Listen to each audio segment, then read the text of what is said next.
bagus untuk kaum wanita lah untuk releasekan everything yang orang stress. Pengisian hari ni sangat-sangat best. I memang excited kalau every time Beats ada buat event macam ni. Saya rasa mesti nak join. Aktiviti hari ni sangat bermakna buat saya.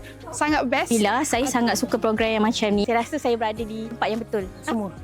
Saya suka semua. Yes.